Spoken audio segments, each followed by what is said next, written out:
Hi, Shaoey. Thank you so much for joining me on Zoom today as an ambassador for the Center of Inquiry and Design. Now, can you tell me what you're up to, where you're at school right now, and what your major is?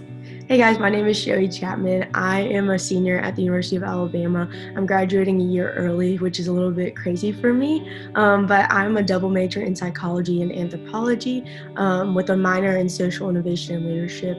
I went to CPA for 13 years, and all of my older siblings also went to CPA, as well as my little sister who is there. She's a senior. You guys might know her, Joyous Chapman.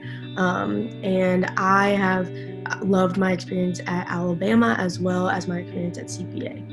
Now, Shaoey, can you tell me what anthropology is and why you decided to choose that as your major? My major, psychology, is basically the study of the mind, and then anthropology is the study of mankind. And so looking at anthropology, you look at four main areas, and that's culture, language, archaeology, and biology. So within those four areas, you then figure out mankind basically and humanity, past, present, and future.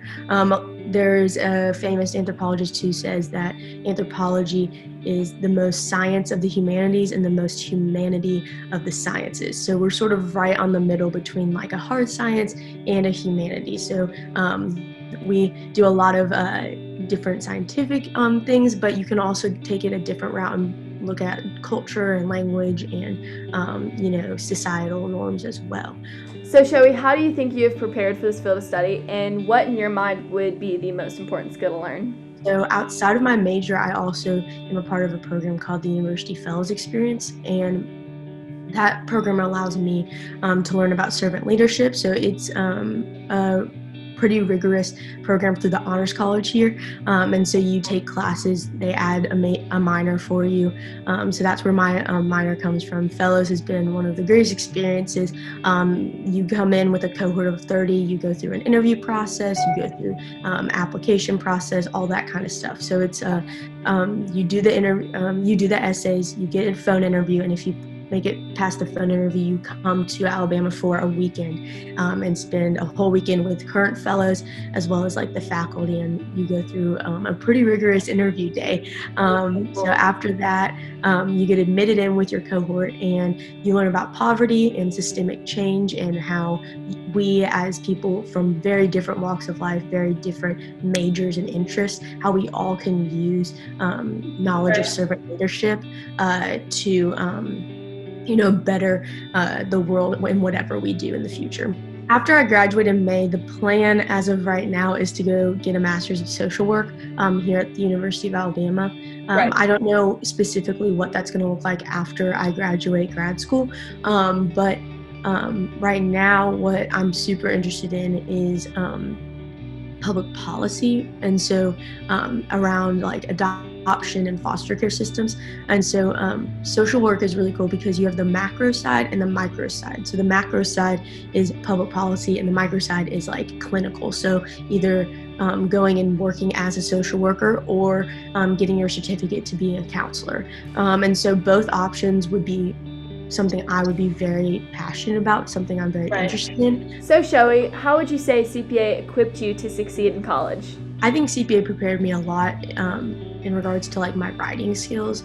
And because like you look at JT and you look at Bo Knox and you look at Miss Jernigan, and like they're like they are they're like a heck of a teacher. And now I sit here in two majors that is a lot of that are very reading and writing heavy, and I'm very thankful for those skills that JT and Mr. Knox and Mr. really gave me. Shaoey, when you think about your time at CPA, what memory stands out to you the most? I definitely had my friends that were in my grade, but I spent a lot of time with faculty. Like I would go spend my lunches with like Miss Parks or Miss Decker and Miss Romaine. Yeah. I would go like spend my breaks with Mr. E and in his office and just be like, so what are you doing right now? Like, like I just like felt like the staff and the faculty have your best interest at heart to the point that like they know you as people. Shaoey, what would you say surprises you most about your line of work in your field of study? So the original reason why I was in pre-med was because I wanted to be a psychiatrist. And so the idea was that I would go to med school so that I would be able to prescribe medicine. The more I got into the classes, I realized that a lot of the reason why I loved chemistry and biology so much was actually because of the teachers at CPA. And it wasn't really because I had this like innate talent for them. And I didn't really enjoy them as much when I got to college, which was really interesting. Katie Parks / Decker and then Amber Romaine were two teachers that really helped me throughout high school and really helped me love something that I actually probably wouldn't have enjoyed otherwise. Shaoey, what do you think has challenged you most so far in college? Something that I think might shock me a little bit if I do take the clinical route in social work is the severity of cases I might see. I know in my head the severity of cases, but seeing them firsthand will probably be a little bit shocking. Because I've been to China multiple times, and I've been to Haiti a couple times. I've been to Africa when I was a little bit smaller, and the severity of things there it was hard to follow. It was just not your everyday typical day in America where you didn't have to see children who were suffering because of the medical condition that they couldn't get treatment for.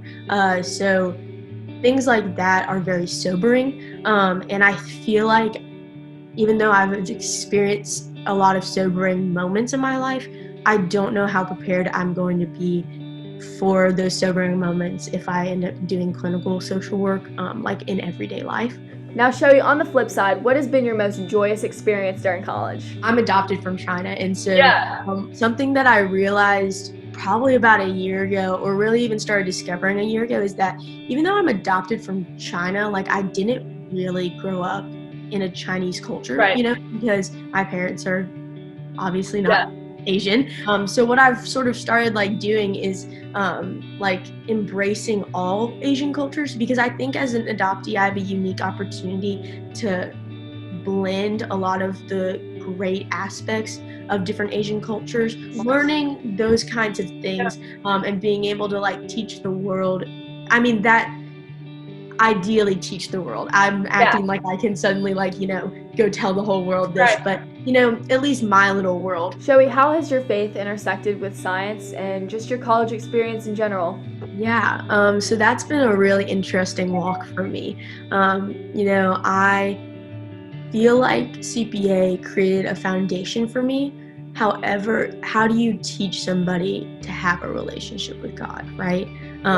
And I think that CPA does a great job of cultivating an environment where that's safe, but also if it's in a petri dish, if it comes out of the petri dish, how's it going to react? If it was raised in this isolated area, if anyone was raised in an isolated area and they go out into the real world, fresh air is going to change it.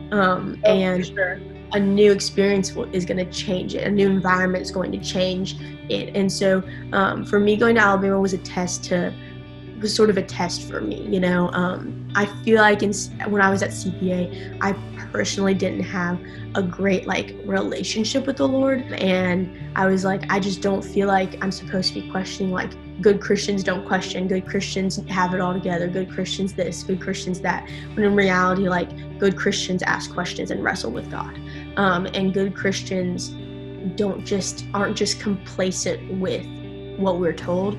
We dig in to the point that it's our own relationship with God, and it's not just the relationship of our parents, and it's not just the relationship that CPA has given us, but we use the foundation and the knowledge that our parents and school has given us to therefore create a relationship for our own. A lot of the foundations of fellows and the things that we have been taught as servant leaders directly come from the Bible. However, most of the people that I am in a cohort with actually are very atheist, and so to be able to defend what I believe in without offending them, even though when you think about it, the gospel is offensive.